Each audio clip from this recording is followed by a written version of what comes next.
اب آتے ہیں سب سے بڑی غلط فہمی کی جانب کہ انہیلر کی عادت پڑ جاتی ہے۔ یہ بات درست نہیں، بالکل بھی درست نہیں۔ انہیلر کی عادت نہیں پڑتی۔ عادت یا نشہ ان چیزوں کا ہوتا ہے جو جسم کو نقصان پہنچائے اور جن کے بغیر انسان بے چین ہو جائے، جیسے سگریٹ یا نشہ آور اشیاء۔ انہیلر تو ان چیزوں میں شامل نہیں۔ انہیلر ایک دوا پہنچانے کا ذریعہ ہے اور بس۔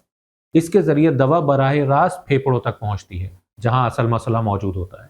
ایک مثال سے سمجھیں کہ اگر کسی کی نظر کمزور ہو جائے اور وہ اینک استعمال کرے تو ہم یہ نہیں کہتے کہ اسے اینک کی عادت پڑ گئی ہے، ہم کہتے ہیں کہ اس کی نظر کو اینک کی ضرورت ہے۔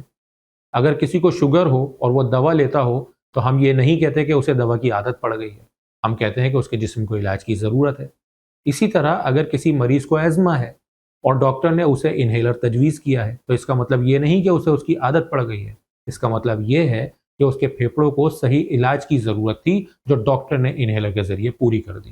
بہت سے لوگ یہ بھی کہتے ہیں کہ ڈاکٹر صاحب گولی دے دیں، انہیلر نہ دیں، جیسے انہیلر کوئی پتہ نہیں کون سی ایسی خطرے کی بات ہے۔